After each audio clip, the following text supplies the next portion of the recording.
Once again, good morning, my dear students. Today we are continuing with the first chapter of Fundamentals of Investment. And in the previous class we have studied what are the different types of risks, and we have studied that there are two important types of risk. They are systematic risk and unsystematic risk. And what are the peculiarities of systematic and unsystematic risk? And you have also studied the important measures for calculating risk. And you have to study three important measures for the calculation of risk, and they are: first one, standard deviation; second one, variance; and third one is beta. These are the three important measures for the calculation of systematic and unsystematic risk.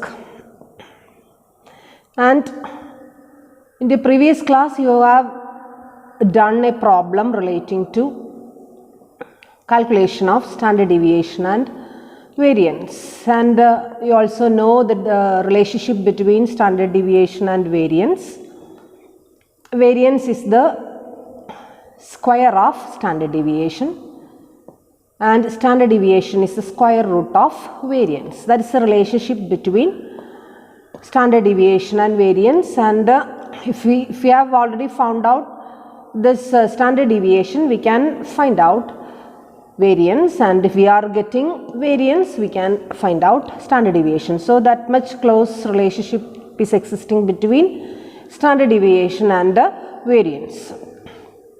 അപ്പോൾ കഴിഞ്ഞ പ്രോബ്ലത്തിൽ നമ്മൾ രണ്ടും കൂടി ഒരുമിച്ചിട്ടാണ് ചെയ്തത്. Standard ഡീവിയേഷനും വേരിയൻസും ഒരുമിച്ചിട്ടാണ് നമ്മൾ എന്ത് ചെയ്തത്, നോക്കിയത്. കാരണം അത് തമ്മിലുള്ള റിലേഷൻഷിപ്പ് അങ്ങനെയുള്ളതായതുകൊണ്ട് എന്താണെന്നുള്ളത് ഇനി ഞാൻ ആവർത്തിക്കുന്നില്ല. And our next important measure is beta. And the symbol for beta is like this: a B with long tail, a capital letter B with a long tail is beta. ബീറ്റയുടെ symbol നമ്മൾ use ചെയ്യുന്നത് അങ്ങനെയാണ്. So പഠിച്ചു വയ്ക്കാം. And this beta is a measure for systematic risk. Beta എന്ന് പറയുന്നത് systematic risk calculate ചെയ്യാനായിട്ടുള്ള ഒരു ഇമ്പോർട്ടൻറ്റ് മെഷർമെൻ്റ് ആണ്. And you know what is systematic risk. Systematic risk is A risk which effects almost all types of stocks and shares and securities. That is systematic risk. And a single business entity or a single investor will not have that much control over systematic risk. That's also important. Even then we have to calculate systematic risk. നമുക്കതിൽ control ഇല്ല, അല്ലെങ്കിൽ നമ്മളത് assume ചെയ്തിട്ട് കാര്യമില്ല എന്നുള്ളത് ഒരു പരിധി വരെയാണ്, അങ്ങനെയൊക്കെ ഉള്ളൂ. പക്ഷേ നമ്മളത് കാൽക്കുലേറ്റ് ചെയ്യാതിരിക്കുന്നത് കൊണ്ട് കാര്യമൊന്നുമില്ല. We have to calculate as an investor. We have to calculate this systematic risk, and here beta is the important measurement for calculating this systematic risk. And usually beta എന്ന് പറയുന്നത് സാധാരണ രീതിയിൽ നമുക്ക് കാൽക്കുലേറ്റ് ചെയ്ത് വരുമ്പോൾ it can be varied from 0 to 2.5. നമുക്ക് beta calculate ചെയ്യുമ്പോൾ 0 മുതൽ 2.5 വരെയുള്ള ബീറ്റ വാല്യൂസ് നമുക്ക് കിട്ടാറുണ്ട്. And this shows that 0 is the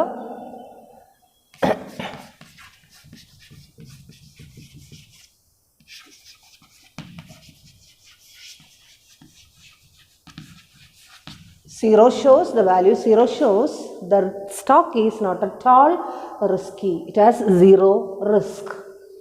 And the value increases, the risk also increases. If it is 2.5, it has the most, or the stock is the most risky type of security.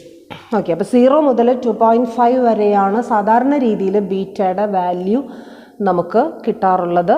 അതിൽ 0 ആണ് നമുക്ക് കിട്ടുന്നതെങ്കിൽ അതിൻ്റെ അർത്ഥം ആ ഒരു സെക്യൂരിറ്റിക്ക് റിസ്കേ ഇല്ല എന്നുള്ളതാണ് അതിൻ്റെ അർത്ഥം. അതേസമയം അത് എത്ര കണ്ട് ഇൻക്രീസ് ചെയ്യുന്നോ, ഇൻക്രീസ് ചെയ്യാൻ സാധ്യതയുള്ള വാല്യൂ ആണ്, അത് അതിൻ്റെ അറ്റ്മോസ്റ്റ് വാല്യൂ ആണ് തന്നിരിക്കുന്നത്. ദാറ്റ് ഈസ് 2.5 ആണ്. 2.5 ആണെങ്കിൽ 2.5 ആണ് നമുക്ക് കിട്ടുന്ന ബീറ്റ വാല്യൂ എങ്കിൽ അതിൻ്റെ അർത്ഥം അത് ഏറ്റവും റിസ്കിയർ ആയിട്ടുള്ള ഒരു സെക്യൂരിറ്റി ആണെന്നാണ്. ഓക്കെ, ഇനി ബീറ്റയിലൂടെ നമ്മൾ എന്താണ് അനലൈസ് ചെയ്യുന്നത്? നമ്മൾ അനലൈസ് ചെയ്യുന്നത് നമ്മുടെ ഒരു പെർട്ടിക്കുലർ സ്റ്റോക്കിൻ്റെ returns how much it is sensitive to the market index. നമ്മൾ കണക്കിലെടുക്കുന്ന, നമ്മൾ കാൽക്കുലേറ്റ് ചെയ്യുന്നത് ഏത് സ്റ്റോക്കിൻ്റെ റിസ്ക് ആണോ ആ സ്റ്റോക്കിൻ്റെ റിട്ടേൺസ് എത്രത്തോളം സെൻസിറ്റീവാണ്. Sensitive, what do you mean by the word sensitivity or sensitive? How much it changes according to the change in another factor, that is sensitive. അല്ലേ, ചില ആൾക്കാർ ഭയങ്കര സെൻസിറ്റീവ് ആണെന്ന് പറയും. എന്തുകൊണ്ടാണ് സെൻസിറ്റീവ് ആണെന്ന് പറയുന്നത്? കാരണം ഒരു ചെറിയൊരു കാര്യം കിട്ടിയാൽ മതി, അവർ പെട്ടെന്ന് കരയും, അല്ലെങ്കിൽ പെട്ടെന്ന് അവർക്ക് സന്തോഷം വരും. അതാണ് സെൻസിറ്റീവിൻ്റെ അർത്ഥം. ഇവിടെ നമ്മൾ സ്റ്റോക്കിൻ്റെ റിട്ടേൺസിനെ അനലൈസ് ചെയ്യുമ്പോൾ നമ്മൾ സ്റ്റോക്കിൻ്റെ റിട്ടേൺസിൻ്റെ സെൻസിറ്റിവിറ്റിയാണ് നമ്മൾ എന്ത് ചെയ്യുന്നത്, അനലൈസ് ചെയ്യുന്നത്. അതായത് മാർക്കറ്റിൽ മൊത്തം സ്റ്റോക്കിന് 10 രൂപയാണ് റിട്ടേൺസ് കിട്ടുന്നത്. മാർക്കറ്റിൻ്റെ ഒരു ഇൻഡെക്സ് വെച്ച് നോക്കുമ്പോൾ മാർക്കറ്റിൻ്റെ കിട്ടുന്ന റിട്ടേൺസ് 10 രൂപയാണ് എങ്കിൽ ഈ പർട്ടിക്കുലർ സ്റ്റോക്കിനും 10 രൂപയാണെങ്കിൽ അതിൻ്റെ അർത്ഥം എന്താണ്? It is not that much sensitive, not at all sensitive. കാരണം എന്തുകൊണ്ട്? അവിടെയും 10 ഇവിടെയും 10. സെൻസിറ്റീവ് ആണോ? അല്ല. ഇനി മാർക്കറ്റിൽ 10 ആയിരുന്നു, പക്ഷേ ഈ പർട്ടിക്കുലർ സ്റ്റോക്കിൻ്റെ കേസ് എടുത്ത് നോക്കിയപ്പോൾ എന്ത് സംഭവിച്ചു? ഇവിടെ 20 രൂപയാണ് നമുക്ക് കിട്ടുന്ന റിട്ടേൺസ്. മാർക്കറ്റിൽ 10 രൂപയായപ്പോൾ ഇവിടെ എത്രയായി? 20 രൂപ. അതിൻ്റെ അർത്ഥം എന്താ? അത് ഭയങ്കര ചേഞ്ചിങ് ഇതുള്ള ഒരു ടെൻഡൻസി ഉള്ള ഒരു ടൈപ്പ് ഓഫ് സ്റ്റോക്ക് ആണെന്നാണ് അതിൻ്റെ അർത്ഥം. So it is that much aggressive and that much sensitive. അത് പെട്ടെന്ന് ചേഞ്ച് ചെയ്യും. ചെറിയൊരു മാറ്റം മതി, മാർക്കറ്റിൽ ഒരു 2 രൂപ ചേഞ്ച് ചെയ്താൽ മതി, സ്റ്റോക്കിൻ്റെ റിട്ടേൺസിൽ അത് കാര്യമായിട്ട് എന്ത് ചെയ്യുന്നു? റിഫ്ലക്റ്റ് ചെയ്യുന്നു. അതാണ് ഭയങ്കര സെൻസിറ്റീവ് എന്നുള്ള ആ ഒരു വാക്കുകൊണ്ട് നമ്മൾ ഉദ്ദേശിക്കുന്നത്. ഇനി ചിലതെങ്ങനെയാണെന്ന് വെച്ച് കഴിഞ്ഞാൽ, ചില ഷെയർസ് എടുത്ത് നോക്കിക്കഴിഞ്ഞാൽ മാർക്കറ്റിൽ ചിലപ്പോൾ 2 രൂപ വ്യത്യാസം വന്നിട്ടുണ്ടായിരിക്കും, പക്ഷേ ഇവിടെ സ്റ്റോക്കിൻ്റെ റിട്ടേൺസിൽ പതുക്കെ ചേഞ്ചസ് ഇങ്ങനെ വരുന്നുണ്ടാവുള്ളൂ. മാർക്കറ്റിൽ ചിലപ്പോൾ 10 രൂപ ചേഞ്ച് ആയിട്ടുണ്ടാവും, പക്ഷേ ഇവിടെ ചിലപ്പോൾ ഒരു 2 രൂപയെ ചേഞ്ച് ആയിട്ടുണ്ടാവുള്ളൂ. 2 രൂപയുടെ വ്യത്യാസം റിഫ്ലക്റ്റ് ചെയ്യുള്ളൂ. അതായത് അതിൻ്റെ അർത്ഥം അത് എന്താ പറയുക, ഒട്ടും അത് സെൻസിറ്റീവ് അല്ല, അത് കുറേയൊക്കെ ആ ഒരു സെൻസിറ്റിവിറ്റീനെ എന്ത് ചെയ്യുന്നുണ്ട്? ഡിഫെൻഡ് ചെയ്യുന്നുണ്ട്. ഓക്കെ, സോ ഇനി ഇതിൻ്റെ ഈ ഒരു അനാലിസിസിൻ്റെ വെളിച്ചത്തിൽ നമുക്ക് ഒരു കാര്യം ഞാനിവിടെ ബോർഡിൽ എഴുതിയിടാം, നിങ്ങളത് മനസ്സിലാക്കുക. So that is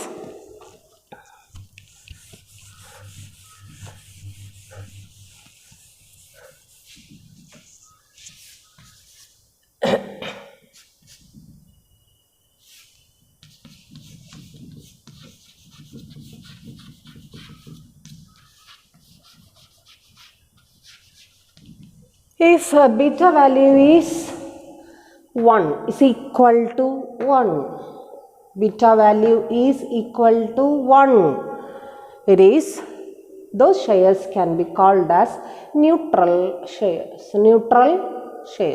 Neutral shares means without any change. And if beta value is more than 1, we can call those shares as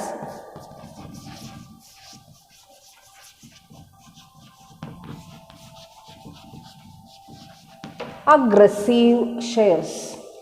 Beta value is more than 1, we can call it as aggressive shares. And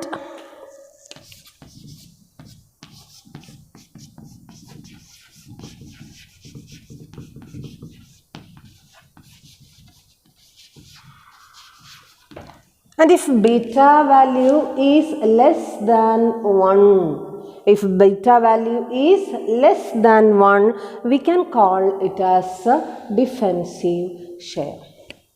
okay, ഇങ്ങനെ 3 തരത്തിലുള്ള ഷെയർസായിട്ട് നമുക്ക് beta വാല്യൂവിൻ്റെ അടിസ്ഥാനത്തിൽ എന്ത് ചെയ്യാവുന്നതാണ്, തിരിക്കാവുന്നതാണ്. ആ പേരുകൾ, ആ terms നിങ്ങൾക്ക് ഓർമ്മ വേണം. That is first category is called as neutral shares, second category is called as aggressive shares and third category is called as defensive shares. എപ്പോഴാണ് ഇത് ന്യൂട്രൽ ആണെന്ന് നമ്മൾ പറയുന്നത്? ഷെയർ ന്യൂട്രൽ ആണ്. ന്യൂട്രൽ ആയിട്ടിരിക്കുക എന്ന് പറഞ്ഞു കഴിഞ്ഞാൽ without any change. So that means beta value is equal to 1. Okay, and അതായത് മാർക്കറ്റിൽ 10 രൂപ കൂടിയാൽ ഷെയറിൽ എത്ര രൂപ കൂടും? 10 രൂപ തന്നെ കൂടും. മാർക്കറ്റിൽ 10 രൂപ കൂടിയാൽ ഷെയറിൽ എത്ര രൂപ കൂടും? 10 രൂപ കൂടും. മാർക്കറ്റിൽ 10 രൂപ കുറഞ്ഞാൽ ഷെയറിൽ എത്ര കുറയും? 10 രൂപ തന്നെ കുറയും. Okay, so those shares are called as neutral shares. And next category is called as aggressive shares. Aggressive means that more than the change in the market. ഷെയറിലുള്ള ചേഞ്ച് എന്ന് പറയുന്നത് മാർക്കറ്റിലുള്ള ചേഞ്ചിനേക്കാളും കൂടുതലാണ്. So that they are called as aggressive shares. മാർക്കറ്റിൽ 10 രൂപ കൂടിയാൽ ഷെയറിൽ 20 രൂപ കൂടും. Correct ആ ഫിഗർ അങ്ങനെ വരണമെന്നില്ല, ഞാനൊരു എക്സാമ്പിൾ പറയുന്നതാണ്. 10 രൂപ കൂടിയാൽ 20 രൂപ കൂടുക. മാർക്കറ്റിൽ 10 രൂപ കുറഞ്ഞാൽ 20 രൂപ എന്ത് ചെയ്യുക? കുറയുക.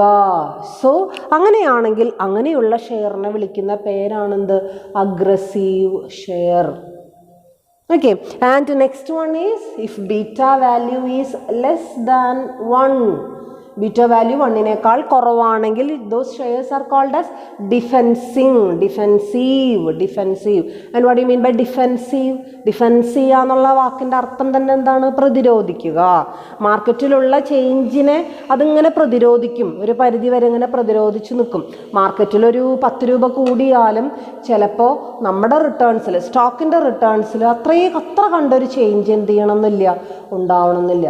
മാർക്കറ്റിൽ 10 രൂപ കുറഞ്ഞു എന്ന് വിചാരിച്ചിട്ട് നമ്മുടെ ഷെയറിൽ അത്ര കണ്ടൊരു ചേഞ്ച് ഉണ്ടാവണമെന്നില്ല. ഓക്കെ, അപ്പം അങ്ങനെയുള്ള ഷെയറിനെ വിളിക്കുന്ന പേരാണ് എന്ത്? That is defensive share. ഈ ഷെയറിന് തന്നെ ഇവിടെ വായിക്കണമെന്നില്ല, അത് സെക്യൂരിറ്റീസ് എന്ന് മാറ്റി വായിച്ചാൽ മതി. ഷെയറിൽ തന്നെയാണ് നമ്മൾ ഇൻവെസ്റ്റ് ചെയ്യണമെന്ന് യാതൊരു നിർബന്ധവുമില്ല. സോ ഈ ഷെയർ എന്നുള്ളിടത്ത് ഡിബഞ്ചറെന്നോ വേറെ ഏത് സെക്യൂരിറ്റി എന്നോ നിങ്ങൾക്ക് എന്ത് ചെയ്യാവുന്നതാണ്, വിളിക്കാവുന്നതാണ്. So these are the 3 types of shares on the basis of the beta. അങ്ങനെയാണെങ്കിൽ നമ്മളിപ്പോൾ ഇവിടെ അനലൈസ് ചെയ്യുന്നത് റിസ്ക് ആണ് കേട്ടോ. അങ്ങനെയുണ്ടൊരു കാര്യം, നമ്മൾ അനലൈസ് ചെയ്യുന്നത് എന്താ? റിസ്ക് ആണ്. അങ്ങനെയാണെങ്കിൽ ഈ 3 എണ്ണത്തിൽ ഏറ്റവും കൂടുതൽ റിസ്ക് ഉള്ളത് ഏതിനാ? ഏറ്റവും കൂടുതൽ റിസ്ക് ഉള്ളത് ഏത് ടൈപ്പിനായിരിക്കും നിങ്ങളുടെ ഒരു അഭിപ്രായത്തിൽ? ഏതിനായിരിക്കും ഏറ്റവും കൂടുതൽ risk? certainly it will be for aggressive shares. ഒരു ചെറിയൊരു മാറ്റം മതി, മാർക്കറ്റിൽ ചെറിയൊരു കാര്യം ഉണ്ടായാൽ മതി, അതെന്തിനെ എഫക്റ്റ് ചെയ്യുന്നു? സ്റ്റോക്കിനെ എഫക്റ്റ് ചെയ്യുന്നു അല്ലേ? അപ്പോൾ നമ്മളെ സംബന്ധിച്ചിടത്തോളം അങ്ങനെയുള്ള ഷെയറിൽ ഇൻവെസ്റ്റ് ചെയ്യാന്ന് വെച്ച് കഴിഞ്ഞാൽ കുറച്ച് ബുദ്ധിമുട്ടായിരിക്കും. ബുദ്ധിമുട്ടെന്നല്ല, നമ്മൾ പ്രതീക്ഷിക്കാത്ത ചിലപ്പോൾ റിസൾട്ടുകളായിരിക്കും നമുക്ക് എന്ത് ചെയ്യുക ഉണ്ടാവുക. പ്രതീക്ഷിക്കാത്ത തരം റിട്ടേൺസ് ആയിരിക്കും നമുക്ക് ഉണ്ടാവുക. മാർക്കറ്റിലുള്ള ചെറിയ വ്യത്യാസങ്ങൾ വരെ നമ്മുടെ ഷെയറിന് എന്ത് ചെയ്തു എന്ന് വരും, എഫക്റ്റ് ചെയ്തു എന്ന് വരും. So these aggressive shares are very risky. Then ഇനി തൊട്ട് താഴെ ഏതാ വരിക എന്ന് നിങ്ങളൊന്ന് പറഞ്ഞേ. ഇതിൻ്റെ തൊട്ട് താഴെ ഏതായിരിക്കും വരിക? ഇതിൻ്റെ തൊട്ട് താഴെ വരാൻ സാധ്യതയുള്ളത് ന്യൂട്രൽ ഷെയർസാണ്. ന്യൂട്രൽ ഷെയർസ് മാർക്കറ്റിലുള്ള വ്യതിയാനങ്ങളൊക്കെ ഇവിടെയും റിഫ്ലക്റ്റ് ചെയ്യും. സ്റ്റോക്കിൽ ഈസ് ഈക്വൽ ടു 1. സ്റ്റോക്കിൽ എന്ത് ചെയ്യപ്പെടുന്നു?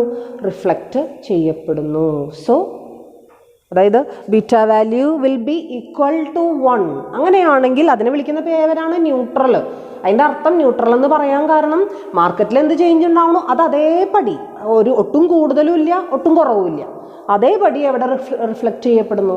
ഷെയറിൽ റിഫ്ലക്റ്റ് ചെയ്യപ്പെടും. അതിന് യാതൊരു സംശയമില്ല. സോ അങ്ങനെയുള്ള ഷെയർസിനല്ലേ അപ്പോൾ അഗ്രസീവിനേക്കാളും തൊട്ട് താഴെ റിസ്ക് വരിക? അതെ, തീർച്ചയായിട്ടും. അപ്പോൾ ഫസ്റ്റ് അഗ്രസീവ് ഷെയർസിനാണ്.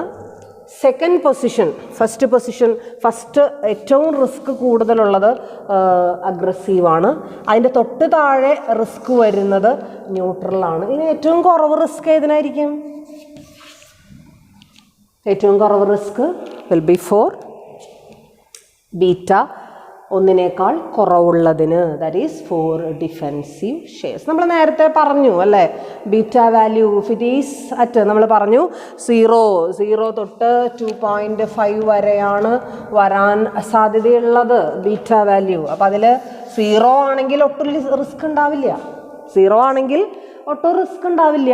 2.5 ആണെങ്കിൽ അത് ഏറ്റവും റിസ്ക്കിയാണ്. അതും ഇതും കൂടി ഒന്നിട്ട് കൂട്ടി യോജിപ്പിച്ചൊന്ന് വായിച്ചു നോക്കി, അങ്ങനെ തന്നെയല്ലേ വരുന്നത്. If it is less than 1 ആണെങ്കിൽ, അതായത് 0, അതാണ് 0ൻ്റെ മാക്സിമം വാല്യൂ. 1ൻ്റെ താഴെ ഏത് ഫിഗർ ആണെങ്കിലും നമുക്ക് റിസ്ക് വലിയ കാര്യമായിട്ട് വരുന്നില്ല. അത് ഏറ്റവും കുറവ് വരുന്നത് എവിടെ എത്തുമ്പോഴാണ്? 0 എത്തുമ്പോഴാണ്. ഓക്കെ, ഇനി ബീറ്റ വാല്യൂ 1നേക്കാൾ കൂടുതലാവുക, അത് മാക്സിമം പോകാൻ സാധ്യതയുള്ളത് 2.5 ആണ്. ചിലർ 3 എന്നും പറയുന്നുണ്ട്. ഓക്കെ, അത് പോട്ടെ, നമ്മളത് സ്പെസിഫിക് ആയിട്ട് ചിന്തിക്കേണ്ട കാര്യമില്ല. 2.5 എന്നൊന്ന് നിങ്ങൾ മനസ്സിലാക്കുക. ദെൻ ഈ 2.5 വരെ എത്താൻ സാധ്യതയുണ്ട്. 2.5 എത്തിക്കഴിഞ്ഞാൽ അത് ഏറ്റവും റിസ്കിയർ ആയിട്ടുള്ള ഷെയർ ആണ് എന്ന് നമ്മൾ എന്ത് ചെയ്യേണ്ടിയിരിക്കുന്നു? മനസ്സിലാക്കേണ്ടിയിരിക്കും. ഓക്കെ, സോ ഇങ്ങനെയാണ് ബീറ്റ വാല്യൂവിലൂടെ നമ്മൾ എന്തിനെക്കുറിച്ച് മനസ്സിലാക്കുന്നത്? നമ്മുടെ ഷെയർ റിസ്കിയർ ആണോ അല്ലയോ എന്നുള്ളത് നമ്മൾ എന്ത് ചെയ്യുന്നത്? മനസ്സിലാക്കുന്നത്. ഓക്കെ, ഇനി നമുക്ക് ബീറ്റ എങ്ങനെയാണ് അനലൈസ് ചെയ്യുന്നത് എന്നുള്ളത് മനസ്സിലായി. And next we have to study the formula for finding out beta. Beta calculate ചെയ്യാനുള്ള ഫോർമുല നിങ്ങൾ എന്ത് ചെയ്യേണ്ടിയിരിക്കുന്നു? പഠിക്കേണ്ടിയിരിക്കുന്നു. So the formula is just, ഞാനതൊന്ന് ഇവിടെ ഒന്ന് എഴുതിയിടാം. So beta is equal to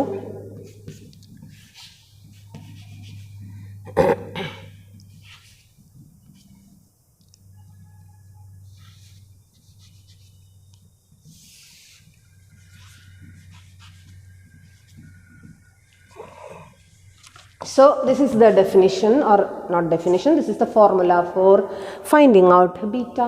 beta calculate ചെയ്യാനുള്ള ഫോർമുലയാണ് ഞാനിവിടെ എഴുതിയിട്ടിരിക്കുന്നത്. എന്താ formula? This RIM into sigma I. This is also called sigma, or sigma എന്ന് പറഞ്ഞിട്ടുണ്ടെങ്കിൽ ഈ ഒരു സിമ്പിൾ നിങ്ങൾ നേരത്തെ കണ്ടുപിടിച്ച് കഴിഞ്ഞ ക്ലാസ്സിൽ നമ്മൾ കണ്ടിട്ടുണ്ട്. ഇതെന്താ സംഭവം? It is standard deviation. Okay, standard deviation of our stock or our investment. And the next one, standard deviation of market index or market, and divided by standard deviation of market square, or otherwise we can call it as a variance of a മാർക്കറ്റിൻ്റെ variance. Okay, അപ്പോൾ ഇത്രയും കാര്യങ്ങളാണ് ഇവിടെ വരുന്നത്. ഇനി എന്ത് ഈ RIM എന്ന് പറഞ്ഞു കഴിഞ്ഞാൽ എന്താ സംഭവം? അത് it is coefficient of correlation between the investment and the market. Coefficient correlation between the returns of stock and the returns of market index is known as RIM. Okay, മാർക്കറ്റിലെ ഇൻഡെക്സ് ഇവിടെ നമ്മളിങ്ങനെ compare ചെയ്യാൻ പോവാണ്. Market ഇൻഡെക്സും നമ്മുടെ സ്റ്റോക്കിൻ്റെ സെൻസിറ്റിവിറ്റിയും, മാർക്കറ്റിനോട് എത്ര കണ്ട് നമ്മുടെ സ്റ്റോക്ക് സെൻസിറ്റീവ് ആണെന്നുള്ളതാണ് നമ്മളിവിടെ എന്ത് ചെയ്യാൻ പോകുന്നത്? അനലൈസ് ചെയ്യാനായിട്ട് പോകുന്നത്. അങ്ങനെയാണെങ്കിൽ ഇവിടെ നമുക്ക് 2 റിട്ടേൺസും അവൈലബിൾ ആയിരിക്കണം. നമ്മളൊരു പ്രോബ്ലം ചെയ്യാൻ ഉദ്ദേശിക്കുന്നുണ്ടെങ്കിൽ 2 റിട്ടേൺസ് നമുക്ക് അവൈലബിൾ ആയിരിക്കണം. മാർക്കറ്റിൽ എത്രത്തോളം റിട്ടേൺസ് ഉണ്ട്, നമ്മുടെ പെക്യൂലിയർ, നമ്മുടെ ആ സ്പെസിഫിക് ആയിട്ടുള്ള സ്റ്റോക്കിന് എത്രത്തോളം റിട്ടേൺസ് ഉണ്ട് എന്നുള്ളത്, ഈ 2 റിട്ടേൺസിനെയും കൂടിയിട്ടാണ് നമ്മൾ എന്ത് ചെയ്യാൻ പോകുന്നത്? അനലൈസ് ചെയ്യാൻ പോകുന്നത്. അതിനെയാണ് കമ്പയർ ചെയ്യാൻ പോകുന്നത്. അങ്ങനെയാണെങ്കിൽ അവിടെ ആദ്യം നമുക്ക് വേണ്ടത് ഇത് തമ്മിലുള്ള കോറിലേഷനാണ്. ഈ 2 ഇൻഡെക്സുകൾ, അതായത് മാർക്കറ്റും നമ്മുടെ ഇൻവെസ്റ്റ്മെൻറ്റും, അത് തമ്മിൽ എത്രത്തോളം കോറിലേറ്റഡ് ആണ് എന്നുള്ളത് നമ്മൾ എന്ത് ചെയ്യേണ്ടിയിരിക്കുന്നു? അറിയേണ്ടിയിരിക്കുന്നു. So that is RIM. അതിനെ വിളിക്കുന്ന പേരാണ് RIM. Okay, and this sigma I means, or standard deviation I means, നമ്മുടെ സ്റ്റോക്കിൻ്റെ റിട്ടേൺസിൻ്റെ സ്റ്റാൻഡേർഡ് ഡീവിയേഷൻ എത്രത്തോളം ഉണ്ട്, അതാണ് this sigma I. And sigma M means മാർക്കറ്റിലെ ഇൻഡെക്സിൻ്റെ, മാർക്കറ്റിലെ റിട്ടേൺസിൻ്റെ സ്റ്റാൻഡേർഡ് ഡീവിയേഷൻ എത്രത്തോളം ഉണ്ട്, ദാറ്റ് ഈസ് sigma M. ഇനി ഈ sigma M നെ സ്ക്വയർ ചെയ്തിട്ടുള്ളതാണിത്. സ്റ്റാൻഡേർഡ് ഡീവിയേഷൻ്റെ സ്ക്വയർ എന്താണെന്ന് നമ്മൾ പഠിച്ചിട്ടുള്ളത്? Variance. Standard deviation square is equal to variance അല്ലേ? അത് നമ്മൾ പഠിച്ചിട്ടുണ്ട്. So this is the formula for finding out beta. ഇതാണ് ബീറ്റ കാൽക്കുലേറ്റ് ചെയ്യാനുള്ള ഫോർമുല. ഇനി മനസ്സിലാക്കി വയ്ക്കുക, ക്വസ്റ്റ്യൻ പേപ്പറിൽ ചെറിയ പ്രോബ്ലംസ് ഒക്കെ ആണെന്നുണ്ടെങ്കിൽ കോറിലേഷൻ കോഎഫിഷ്യനും രണ്ടിൻ്റെയും, അതായത് സ്റ്റോക്കിൻ്റെ സ്റ്റാൻഡേർഡ് ഡീവിയേഷനും മാർക്കറ്റിൻ്റെ സ്റ്റാൻഡേർഡ് ഡീവിയേഷനും അതുപോലെ സ്റ്റാൻഡേർഡ് ഡീവിയേഷൻ കിട്ടിയാൽ ഈ സംഭവം നമുക്ക് കിട്ടും. ഇതൊക്കെ നേരിട്ട് തന്നിട്ടുണ്ടാവും നമുക്ക്. നമ്മൾ ജസ്റ്റ് ഇതിനെ ഒന്ന് സബ്സ്റ്റിറ്റ്യൂട്ട് ചെയ്തിട്ട് എന്ത് കണ്ടുപിടിച്ചാൽ മതി? ബീറ്റ വാല്യൂ കണ്ടുപിടിക്കുക. എന്നിട്ട് നമ്മൾ എന്ത് ചെയ്യുക? അത് റിസ്കിയർ ആണോ അല്ലയോ എന്നുള്ളത് എന്ത് ചെയ്യുക? മനസ്സിലാക്കുക. ഓക്കെ, റിസ്ക് ഉണ്ടോ എന്നുള്ളത് നമ്മൾ നേരത്തെ നമുക്കറിയാം അല്ലേ? Beta value if it is equal to 1 അത് ന്യൂട്രൽ ആയിട്ടുള്ള ഷെയർസ് ആണ്. റിസ്ക്, ഒരു ആവറേജ് റിസ്ക് അതിനുണ്ട് എന്ന് നമുക്ക് എന്ത് ചെയ്യാം? എഴുതാം. ഇനി അതല്ല മോർ ദാൻ 1 ആണെങ്കിൽ അത് അഗ്രസീവ് ആണ്, ഭയങ്കര റിസ്ക് ആണ് എന്ന് നമ്മൾ എന്ത് ചെയ്യേണ്ടി വരും? എഴുതേണ്ടി വരും. ഇനി അതല്ല നമുക്ക് ലെസ് ദാൻ 1 ആണ് കിട്ടുന്നതെങ്കിൽ കുഴപ്പമില്ല, വലിയ റിസ്ക് ഇല്ല എന്ന് പറഞ്ഞിട്ട് നമ്മൾ അതിൻ്റെ കൺക്ലൂഡ് ചെയ്ത് എഴുതേണ്ടതായിട്ട് വരും. സിംഗിൾ സ്റ്റോക്കിൻ്റെ ഡീറ്റെയിൽസ് ആണ് നമുക്ക് തന്നിട്ടുള്ളതെങ്കിൽ. ഇനി അഥവാ ചിലപ്പോൾ 2 സ്റ്റോക്കിൻ്റെ ഡീറ്റെയിൽസ് നമുക്ക് തന്നിട്ടുണ്ടാവും. ഇപ്പോൾ ഇവിടെ സ്റ്റാൻഡേർഡ് ഡീവിയേഷൻ ഓഫ് എന്ന് നമ്മളിവിടെ പറഞ്ഞു. അതൊരു ഇൻവെസ്റ്റ്മെൻറ്റ് I1 ആൻഡ് I2 തന്നിട്ടുണ്ടെങ്കിൽ എന്തായിരിക്കും? Investment number 1 and investment number 2 തന്നിട്ടുണ്ടെങ്കിൽ ഇതിനെ രണ്ടിനെയും നമ്മൾ എന്ത് ചെയ്യണം? കമ്പയർ ചെയ്യണം. അതായത് ഇൻവെസ്റ്റ്മെൻറ്റ് നമ്പർ 1ൻ്റെ ബീറ്റ വാല്യൂ നമ്മൾ കാൽക്കുലേറ്റ് ചെയ്യണം. At the same time investment number 2ൻ്റെ ബീറ്റ വാല്യൂ നമ്മൾ എന്ത് ചെയ്യേണ്ടി വരും? കാൽക്കുലേറ്റ് ചെയ്യേണ്ടി വരും.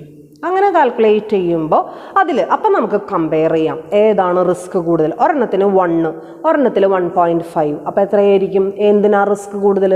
1.5 ഉള്ളതിനാണെന്ന് പറയാൻ നമുക്ക് എന്തെങ്കിലും ബുദ്ധിമുട്ടുണ്ടോ? ഇല്ല. മനസ്സിലായോ? അപ്പം ഇങ്ങനെ സിംഗിൾ സ്റ്റോക്കിൻ്റെ കാൽക്കുലേറ്റ് ചെയ്യാനും വരും, രണ്ടും കൂടിയിട്ട് കമ്പയർ ചെയ്യാനും വരും. എങ്ങനെയായാലും നമുക്ക് നേരത്തെ നേരത്തെ നമ്മൾ is equal to 1 and more than 1 and less than 1 എന്നൊക്കെ പറയുന്ന സംഭവം it's very important. You have to study it well. വളരെ ഇമ്പോർട്ടൻ്റ് ആണ്. അത് പഠിച്ചിരുന്നു കഴിഞ്ഞാൽ നമുക്ക് ബീറ്റ എന്താണെന്നുള്ളത് കൃത്യമായിട്ട് അത് മാത്രമല്ല ഈ ഒരു ഈ ഡെഫിനിഷനും പഠിച്ചു കഴിഞ്ഞാൽ ഓക്കെ ഇറ്റ്സ് ഗുഡ്. അത് കഴിഞ്ഞ് കഴിഞ്ഞാൽ നമുക്ക് ബീറ്റ കാൽക്കുലേറ്റ് ചെയ്യാം. ഏത് സ്റ്റോക്കാണ് റിസ്ക്, ഏത് സ്റ്റോക്കാണ് റിസ്ക് ഇല്ലാത്തത് നമുക്ക് എന്ത് ചെയ്യാനായിട്ട് സാധിക്കുകയും ചെയ്യും, എളുപ്പത്തിൽ പറയാനായിട്ട് സാധിക്കുകയും ചെയ്യും എന്നുള്ളതാണ് അതിൻ്റെ പ്രത്യേകത. And in your text book there is clearly these terms R expanded. എന്താണ് അതിൻ്റെ ക്ലിയർ മീനിങ് എന്നുള്ളത് വ്യക്തമായിട്ട് നിങ്ങളുടെ ടെക്സ്റ്റ് ബുക്കിൽ എന്ത് ചെയ്തിട്ടുണ്ട്? എഴുതി വെച്ചിട്ടുണ്ട്. ദെൻ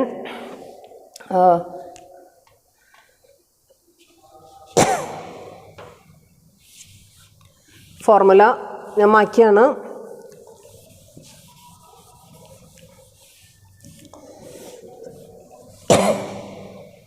ഓരോ ടേംസും ഞാനിവിടെ ഒന്ന് എഴുതി വയ്ക്കുകയാണ് നിങ്ങളുടെ അറിവിലേക്ക് വേണ്ടിയിട്ട്.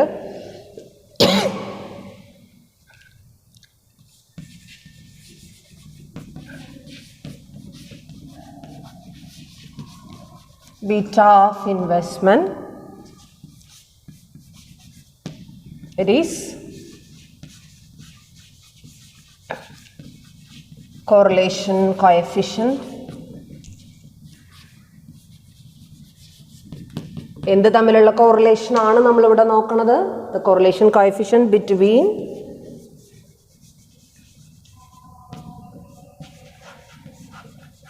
returns of investment.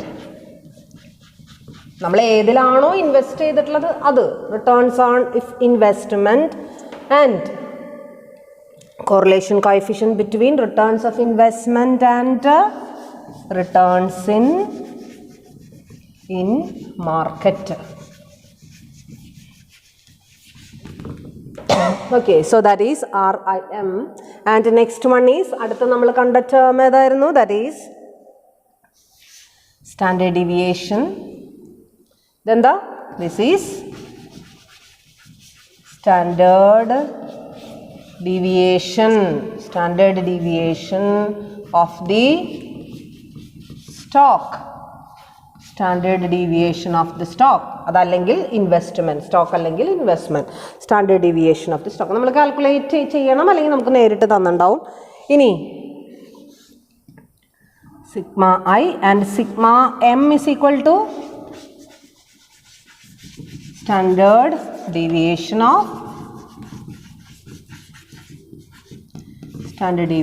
Of market, standard deviation of സ്റ്റോക്കും സ്റ്റാൻഡേർഡ് ഡീവിയേഷൻ ഓഫ് മാർക്കറ്റും. ഇനി ഒരെണ്ണം കൂടി ഉണ്ടല്ലേ അവിടെ, അതെന്താ, അത് സിഗ്മ എം സ്ക്വയർ എന്ന് വെച്ച് കഴിഞ്ഞാൽ എന്താ അർത്ഥം? നേരത്തെ ഞാൻ പറഞ്ഞു, that is variance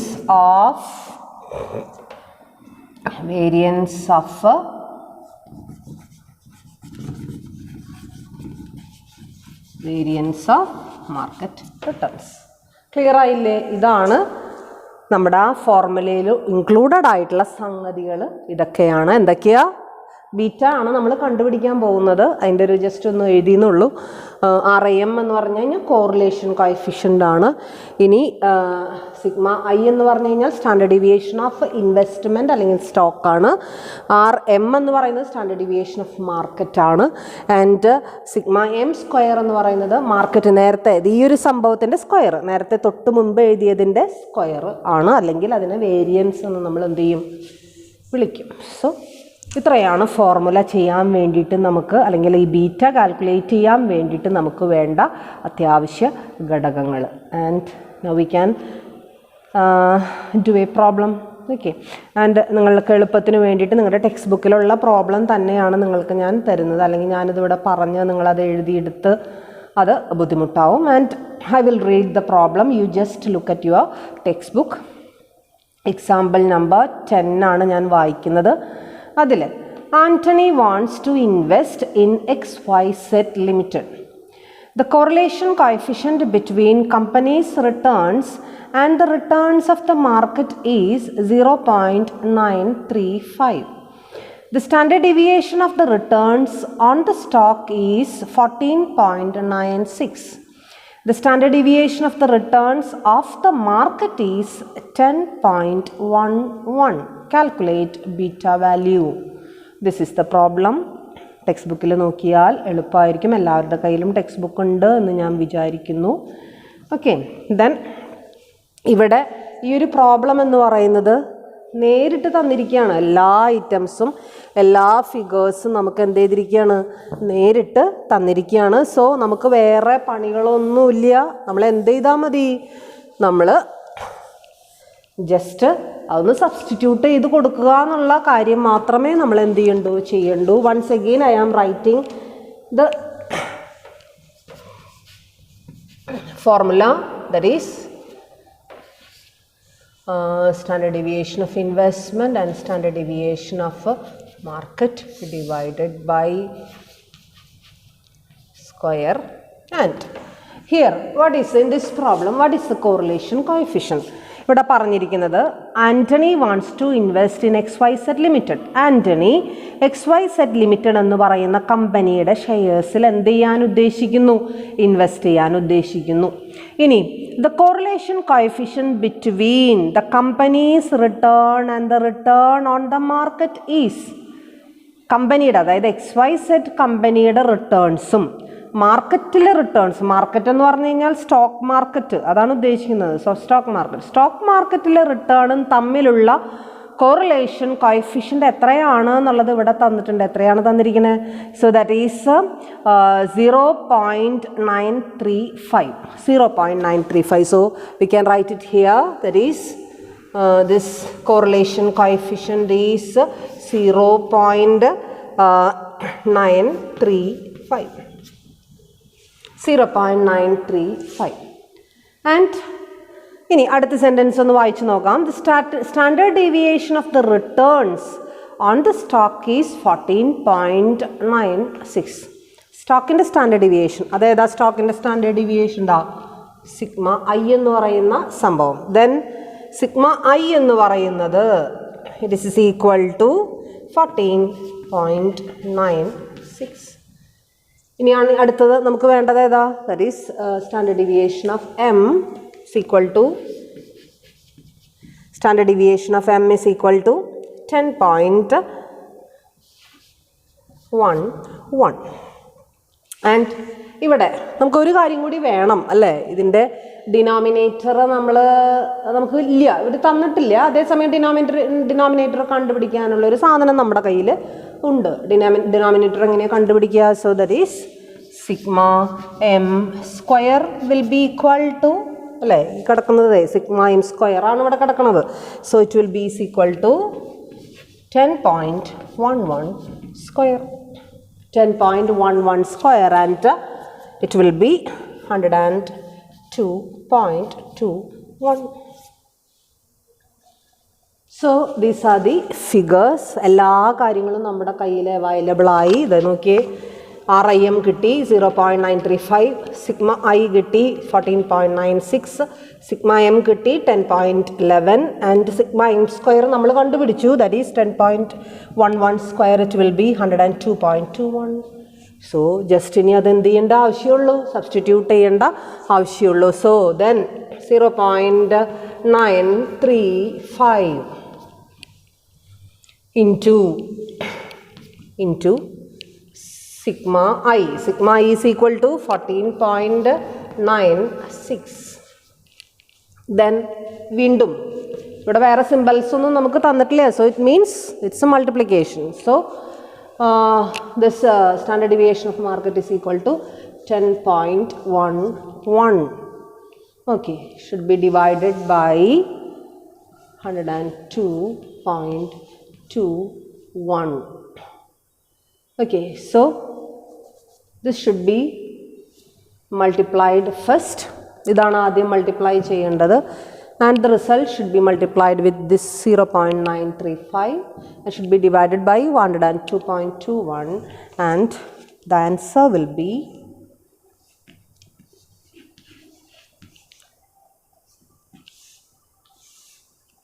1.384. that's the answer. 1.384 is the answer. and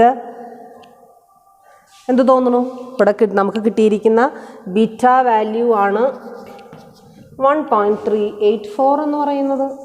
then നമുക്ക് ബീറ്റ വാല്യൂ മാത്രം അറിഞ്ഞതുകൊണ്ട് കാര്യമില്ല, ഈ ബീറ്റ വാല്യൂവിലൂടെ നമ്മൾ ആ ഷെയർ XYZന്റെ ഷെയർ റിസ്കിയർ ആണോ അല്ലയോ, റിസ്കിയർ എന്ന് നമുക്ക് പറയാൻ പറ്റില്ല. കാരണം റിസ്കിയർ എന്ന് പറയണമെങ്കിൽ ഒരു കമ്പാരിറ്റീവ് സ്റ്റോക്ക് വേറെ ഉണ്ടാവേണ്ടതായിരുന്നു. അതിപ്പോൾ തൽക്കാലം നമുക്കറിയില്ല. ദെൻ നമുക്ക് തൽക്കാലം ഇത്രയും പറയാം. ഇവിടെ ബീറ്റ വാല്യൂ കിടക്കുന്നത് 1.384 ആണ്.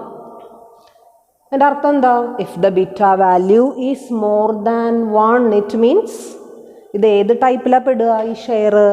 It's A type of aggressive share അല്ലേ? ഇത് അഗ്രസീവ് ഷെയർ അല്ലേ? ആണോ? ആണ്, തീർച്ചയായിട്ടും ആണ്. കാരണം എന്തുകൊണ്ടാണ്? ഇതിൻ്റെ ബീറ്റയുടെ വാല്യൂ എത്രയേക്കാൾ കൂടുതലാണ്? 1-നേക്കാൾ കൂടുതലാണ്. ബീറ്റ വാല്യൂ 1-നേക്കാൾ കൂടുതലുള്ള ഷെയറിനെ വിളിക്കുന്ന പേരാണ് അഗ്രസീവ് ഷെയർ. അതിൻ്റെ അർത്ഥം മാർക്കറ്റിലുള്ള ചേഞ്ചിനേക്കാളും കൂടുതലാണ് ഈ XYZന്റെ ഷെയറിൽ ഉണ്ടാകാൻ സാധ്യതയുള്ള change. That is why it is called as a aggressive share. It means XYZ ലിമിറ്റഡിൻ്റെ ഷെയർ റിസ്കി ഷെയർ ആണ്. XYZ ലിമിറ്റഡിൻ്റെ ഷെയർ റിസ്കി ഷെയർ ആണ് എന്നുള്ളതാണ് ഇതിൽ നിന്നും നമുക്ക് എന്ത് ചെയ്യാനായിട്ട് സാധിക്കുന്നത്, മനസ്സിലാക്കാൻ സാധിക്കുന്നത്. അതേസമയത്ത് ലെസ് ദാൻ 1 ആയിരുന്നുവെങ്കിൽ, ഇപ്പോൾ for example if we have got the beta value as 0.865, just imagine a number 0.865 ആണ് നമുക്ക് കിട്ടിയ നമ്പർ. It means that it is below 1 അല്ലേ? So that we can call it as a defensive share. Defensive എന്ന് നമുക്ക് വിളിക്കാം. It means that it is not that much risky. അത് risky അല്ല. കാരണം എന്തുകൊണ്ടാണ്? അത് ഒന്നിനേക്കാളും അതിൻ്റെ വാല്യൂ എന്താണ്, കുറവാണ് എന്നാണ് അതിൻ്റെ അർത്ഥം. ഓക്കെ, അപ്പോൾ ബീറ്റയെ വാല്യൂ കിട്ടിക്കഴിഞ്ഞാൽ എങ്ങനെയാണത് റിസ്ക് ആണോ റിസ്കിയർ അല്ലേ എന്നുള്ളത് അനലൈസ് ചെയ്യുന്ന ആ ഒരു പർട്ടിക്കുലർ വേ അല്ലെങ്കിൽ ആ ഒരു particular value, that is beta value. ഇപ്പം നിങ്ങൾക്ക് മനസ്സിലായി അല്ലേ എങ്ങനെയാണ് ബീറ്റ വാല്യൂയിലൂടെ നമുക്ക് ഒരു പ്രത്യേക സ്റ്റോക്ക്, പ്രത്യേകിച്ച് ഒരു ഇൻവെസ്റ്ററെ സംബന്ധിച്ചിടത്തോളം നമ്മൾ ആദ്യത്തെ ചാപ്റ്ററിൽ തന്നെ പഠിച്ചു, ഒരു ഇൻവെസ്റ്ററെ സംബന്ധിച്ചിടത്തോളം 2 matters are very important, that is returns and risk. Returns risk എന്ന് പറയുന്നത് വളരെ ഇമ്പോർട്ടൻ്റ്. അതുകൊണ്ടാണ് ഈ ഫസ്റ്റ് മൊഡ്യൂളിൽ തന്നെ റിസ്കിനെ കുറിച്ചും റിട്ടേൺസിനെ കുറിച്ചും നമ്മൾ എന്ത് ചെയ്യുന്നത്, പഠിക്കുന്നത്. അതിൽ നിങ്ങൾ റിസ്കിൻ്റെ തുടക്കം, റിസ്ക് എന്താണ് എന്നുള്ളത് നിങ്ങൾ പഠിച്ചു. അതായത് നമ്മുടെ എക്സ്പെക്റ്റഡ് റിട്ടേൺസിൽ നിന്നും എത്രത്തോളം അത് ഡീവിയേറ്റ് ചെയ്തു പോകുന്നു, ഡീവിയേഷൻ എത്രത്തോളം കൂടുതലുണ്ടോ അത്രത്തോളം നമുക്ക് റിസ്ക് എന്താണ് കൂടുതലാണ്. അതുതന്നെയാണ് ഈ ബീറ്റ വാല്യൂയിലൂടെയും നമ്മൾ എന്ത് ചെയ്യുന്നത്, അനലൈസ് ചെയ്യുന്നത്. എത്രത്തോളം അത് അഗ്രസീവാണ്. അഗ്രസീവ് എന്നുള്ള വാക്കിൻ്റെ അർത്ഥം എന്താ, അത്രയ്ക്കും എന്താ പറയുക പെട്ടെന്ന് ചേഞ്ച് ആവും. ചില ആൾക്കാരെ നമ്മൾ അങ്ങനെ വിശകലനം ചെയ്യാറുണ്ട്, ദേ ആർ അഗ്രസീവ് പെട്ടെന്ന് അങ്ങോട്ട് ദേഷ്യം വരും, പെട്ടെന്ന് തണുക്കും, പെട്ടെന്ന് അവർ സന്തോഷം പ്രകടിപ്പിക്കും അല്ലേ. അതുപോലെ ഇവിടെ ഈ റിസ്കിയർ എന്ന് പറഞ്ഞാൽ അങ്ങനെയുള്ള ആൾക്കാർ ഡീൽ ചെയ്യാൻ ഭയങ്കര ബുദ്ധിമുട്ടല്ലേ, ശരിയല്ലേ. അവരെപ്പോഴാണ് ദേഷ്യം വരാമെന്ന് നമുക്ക് പറയാനായിട്ട് സാധിക്കില്ല. സോ അങ്ങനെയുള്ള ആൾക്കാരെ നമുക്ക് ഡീൽ ചെയ്യാൻ ബുദ്ധിമുട്ടായിരിക്കും. അതുതന്നെയാണ് ഇവിടെയും പെട്ടെന്നുണ്ടാവുന്ന ചേഞ്ച്. മാർക്കറ്റിൽ ചെറിയ വ്യത്യാസം മതി, ഇവരൊക്കെ പെട്ടെന്ന് ചേഞ്ച് ആവും. അഗ്രസീവ് ടൈപ്പ് ആണെങ്കിൽ ആ അഗ്രസീവ് ടൈപ്പാണ് നമുക്ക് ഇവിടെ XYZൻ്റെ ഷെയറിൽ നമുക്ക് എന്ത് ചെയ്യാനായിട്ട് സാധിക്കുന്നത്, കാണാനായിട്ട് സാധിക്കുന്നത്. കാരണം അഗ്രസീവ് ആണെന്ന് പറയാൻ കാരണം ഇതിൻ്റെ വാല്യൂ 1-നേക്കാൾ കൂടുതലാണല്ലേ, 1-നേക്കാൾ കൂടുതൽ തന്നെയല്ലേ. 1.384 എത്രയുടെ കൂടുതലുണ്ട്, ഒരു 0.384ൻ്റെ കൂടുതൽ അവിടെ സംഭവിച്ചിട്ടുണ്ട്. വലിയ കാര്യമായിട്ടുള്ള കൂടുതലെന്നൊന്നും നമുക്ക് പറയാൻ പറ്റില്ല, എങ്കിലും they are categorised as aggressive shares. So these R risky shares അല്ലേ. ഇനി നമ്മളിവിടെ വളരെ എന്താ പറയുക എളുപ്പത്തിൽ നമുക്ക് എല്ലാ ഫിഗേഴ്സും ഇവിടെ നേരിട്ട് തന്നിട്ടുണ്ടായിരുന്നു അല്ലേ. കോറിലേഷൻ കോഎഫിഷ്യൻ്റ് തന്നിട്ടുണ്ടായിരുന്നു ഇല്ലേ, നമ്മളത് കണ്ടുപിടിച്ചു. ദെൻ ഇവിടെ സ്റ്റാൻഡേർഡ് ഡീവിയേഷൻ ഇൻവെസ്റ്റ്മെൻറ്റിൻ്റെ അല്ലെങ്കിൽ നമ്മുടെ XYZൻ്റെ സ്റ്റോക്കിൻ്റെ സ്റ്റാൻഡേർഡ് ഡീവിയേഷൻ എത്രത്തോളം അത് ഡീവിയേറ്റ് ചെയ്ത് പോകുന്നുണ്ട് എന്നുള്ളത് നമുക്ക് അവർ തന്നിട്ടുണ്ടായിരുന്നു, പ്രോബ്ലത്തിലുണ്ടായിരുന്നു. വേറെ ബുദ്ധിമുട്ടുണ്ടായോ? ഇല്ല. ഇനി മാർക്കറ്റിൻ്റെ സ്റ്റാൻഡേർഡ് ഡീവിയേഷൻ എത്രയാണെന്ന് നമ്മളോട് പറഞ്ഞിട്ടുണ്ടായിരുന്നു. ദെൻ ഇനി ഇതിൽ നിന്നും നമ്മളതിൻ്റെ വേരിയൻസിലേക്ക് എന്ത് ചെയ്തു, എത്തിച്ചേർന്നു. ഇത് സ്റ്റാൻഡേർഡ് ഡീവിയേഷൻ ആണെന്നും ഇതും സ്റ്റാൻഡേർഡ് ഡീവിയേഷൻ ആണെന്നും ഇത് കോറിലേഷൻ കോഎഫിഷ്യൻ്റ് ആണെന്നും ഇത് മാർക്കറ്റിൻ്റെ വേരിയൻസ് ആണെന്നും മനസ്സിലാക്കി വെച്ച് കഴിഞ്ഞാൽ ഇതൊക്കെയാണ് കഴിഞ്ഞു. ഇനി ഈ ഫിഗേഴ്സ് പ്രോബ്ലത്തിലുണ്ടെങ്കിൽ വീണ്ടും വളരെ സുഖമായി നമുക്കത് എന്ത് ചെയ്താൽ മതി, സബ്സ്റ്റിറ്റ്യൂട്ട് ചെയ്താൽ മതി. അതേസമയം ചിലപ്പോൾ പ്രോബ്ലത്തിൽ ഇതൊന്നും നമുക്ക് തന്നിട്ടുണ്ടാവില്ല. ഈ പ്രോബ്ലത്തിലെല്ലാം നേരിട്ട് തന്നതുകൊണ്ട് നമ്മൾ എളുപ്പത്തിൽ ചെയ്തു. ഇനി ചിലപ്പോൾ ഒന്നും തരാത്ത പ്രോബ്ലംസ് ഉണ്ട്. എന്ന് വെച്ച് കഴിഞ്ഞാൽ we have to find out correlation coefficient, we have to find out standard deviation. അങ്ങനെയാണെങ്കിൽ എങ്ങനെ നമുക്കത് കണ്ടുപിടിക്കാൻ സാധിക്കും? ഇറ്റ്സ് എ ബിറ്റ് ലെങ്തിയറാണ്. കുറച്ച് കാര്യങ്ങൾ അധികം നമ്മൾ ചെയ്താൽ തന്നെയേ നമുക്കത് എന്ത് ചെയ്യാനായിട്ട് സാധിക്കുള്ളൂ, കംപ്ലീറ്റ് ചെയ്യാനായിട്ട് സാധിക്കുള്ളൂ. അതുപോലുള്ളൊരു പ്രോബ്ലത്തിലേക്കാണ് അടുത്തതായിട്ട് നമ്മൾ എന്ത് ചെയ്യാനായിട്ട് പോകാനായിട്ട് ഉദ്ദേശിക്കുന്നത്. ഞാൻ പുറമേ നിന്ന് ഇവിടെ നിന്നും പ്രോബ്ലംസ് കൊണ്ടുവരുന്നില്ല. The problem is in your text ബുക്കിൽ തന്നെ പ്രോബ്ലമുണ്ട്. ആ പ്രോബ്ലത്തിൻ്റെ അടിസ്ഥാനത്തിൽ എങ്ങനെയാണ് നമുക്ക് ഈ കോറിലേഷൻ കോഎഫിഷ്യൻ്റ് എങ്ങനെ കണ്ടുപിടിക്കാം, എന്താണ് അതിനു വേണ്ടി യൂസ് ചെയ്യേണ്ട ഫോർമുല, ഇനി എങ്ങനെയാണ് സ്റ്റാൻഡേർഡ് ഡീവിയേഷൻ നമുക്ക് കണ്ടുപിടിക്കാനായിട്ട് സാധിക്കുക, ഇനി യൂസ് ചെയ്യേണ്ട ഫോർമുല എന്താണ് അല്ലേ. കോറിലേഷൻ കോഎഫിഷ്യൻ്റ് എന്ന് പറഞ്ഞു കഴിഞ്ഞാൽ ഒരൊറ്റ ഫിഗറെ നമുക്ക് കണ്ടുപിടിക്കേണ്ടതുള്ളൂ. അതേസമയം സ്റ്റാൻഡേർഡ് ഡീവിയേഷൻ 2 സ്റ്റാൻഡേർഡ് ഡീവിയേഷൻ നമ്മൾ എന്ത് ചെയ്യണം, കണ്ടുപിടിക്കണം. ഓക്കെ, 2 സ്റ്റാൻഡേർഡ് ഡീവിയേഷൻ കണ്ടുപിടിച്ച് അതിൽ മാർക്കറ്റിൻ്റെ മാത്രം വേരിയൻസും നമ്മൾ എത്രയാണെന്നുള്ളത് എന്ത് ചെയ്യണം, മനസ്സിലാക്കണം. എങ്കിൽ മാത്രമേ ഫൈനലി നമുക്ക് ആ ഫോർമുലയിലേക്ക് എന്ത് ചെയ്യാനായിട്ട് സാധിക്കുള്ളൂ, എത്തിച്ചേരാനായിട്ട് സാധിക്കുള്ളൂ. And we are taking the next example. അടുത്ത എക്സാമ്പിളാണ് നമ്മൾ എന്ത് ചെയ്യുന്നത് എടുക്കുന്നത്, ബീറ്റ വാല്യൂ കണ്ടുപിടിക്കാനുള്ള next example number 11. And in example number 11 അവിടെ നോക്കിയേ, there are the daily prices of CRISIL stock and Nifty was as follows. And calculate the beta of CRISIL. CRISIL എന്ന് പറയും, CRISIL എന്ന് പറയും, നിങ്ങളുടെ ഇഷ്ടത്തിനനുസരിച്ച് പ്രൊനൗൺസ് ചെയ്യുക. ആൻഡ് ഇന്ത്യയിലുള്ള ഒരു ഫേമസ് ആയിട്ടുള്ള ഒരു ക്രെഡിറ്റ് റേറ്റിംഗ് ഏജൻസിയാണ് CRISIL എന്ന് പറയുന്നത്. CRISILൻ്റെ ഷെയർസിൻ്റെ കാര്യമാണ് ഇവിടെ പറയുന്നത്. ഓക്കെ, ദെൻ അതിൽ ഇവിടെ നമുക്ക് റിട്ടേൺസ് അല്ല തന്നിരിക്കുന്നത്, അത് ആദ്യം തന്നെ മനസ്സിലാക്കുക. ഈ പ്രോബ്ലത്തിൽ റിട്ടേൺസ് അല്ല തന്നിരിക്കുന്നത്, 10 ദിവസത്തെ 10 ട്രേഡിംഗ് ഡേയ്സിലെ പ്രൈസുകളാണ് അവിടെ തന്നിരിക്കുന്നത്. ക്രിസിൽ ഷെയറിൻ്റെ പ്രൈസും സ്റ്റോക്ക് മാർക്കറ്റിൽ, അതും ഒരു പ്രത്യേക സ്റ്റോക്ക് മാർക്കറ്റ് അവിടെ ഇൻഡിക്കേറ്റ് ചെയ്ത് പറയുന്നുണ്ട്. ഏതാ സ്റ്റോക്ക് മാർക്കറ്റ്? സ്റ്റോക്കിൻ്റെ ഇൻഡെക്സിനെ കുറിച്ചിട്ടാണ് അവിടെ പറഞ്ഞിരിക്കുന്നത്. നിഫ്റ്റി അല്ലേ, നിഫ്റ്റി എന്നാണ് പറഞ്ഞിരിക്കുന്നത്. ദാറ്റ് ഈസ് NSE നിഫ്റ്റി എന്ന് പറഞ്ഞു കഴിഞ്ഞാൽ എന്താ? Nifty is the index in National Stock Exchange. National Stock എക്സ്ചേഞ്ചിലുള്ള ഇൻഡെക്സിന് വിളിക്കുന്ന പേരാണെന്ത്? നിഫ്റ്റി. ഇനി അപ്പോൾ ഇവിടെ നമ്മൾ ഏത് മാർക്കറ്റിനോടാണ് കമ്പയർ ചെയ്യുന്നത്? ക്രിസിലിൻ്റെ സ്റ്റോക്കിനെ കമ്പയർ ചെയ്യുന്നത് NSE ഇൻഡെക്സിനോടാണ് നമ്മൾ എന്ത് ചെയ്യുന്നത്? കമ്പയർ ചെയ്യുന്നത്. അറ്റ് ദ സെയിം ടൈം ഇവിടെ നമുക്ക് തന്നിരിക്കുന്നത് എന്തല്ല എന്നുള്ളത് മനസ്സിലാക്കുക. It is not return, it is prices. രണ്ടിൻ്റെയും പ്രൈസുകളാണ് ഇവിടെ എന്ത് ചെയ്തിട്ടുള്ളത്? തന്നിട്ടുള്ളത്. ദാറ്റ് ഈസ് ഇവിടെ 10 ദിവസം തന്നിട്ടുണ്ട്. 3 കോളത്തിലാക്കിയിട്ടാണ് പ്രോബ്ലം ഇവിടെ തന്നിട്ടുള്ളത്. ഫസ്റ്റ് കോളം ഈസ് ട്രേഡിംഗ് ഡേനെ 10 ദിവസം.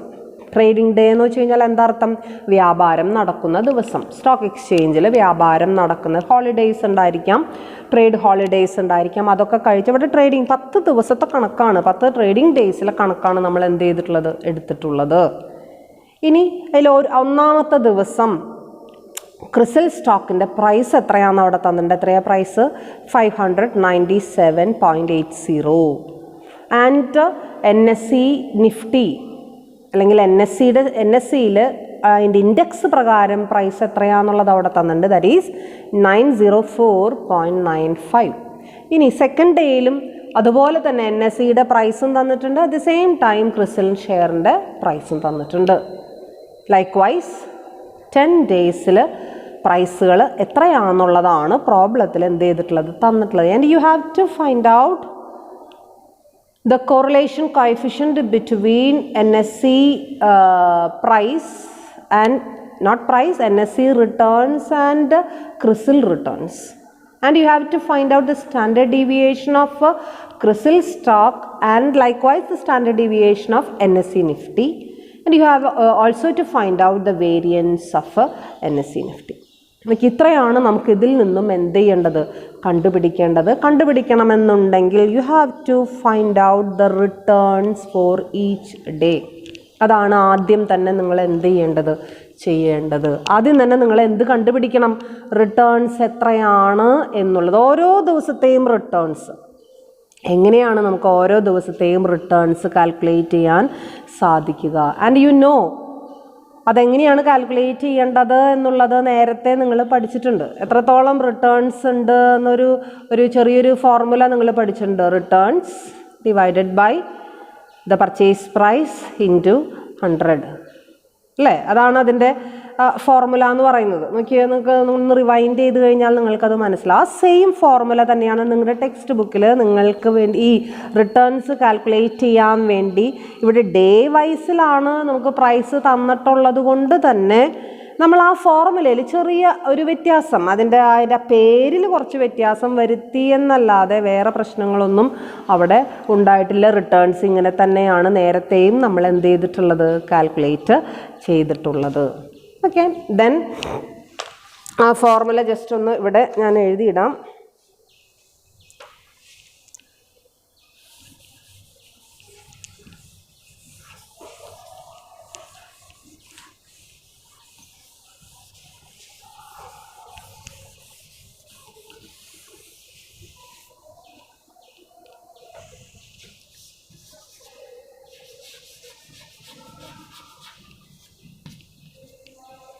returns is equal to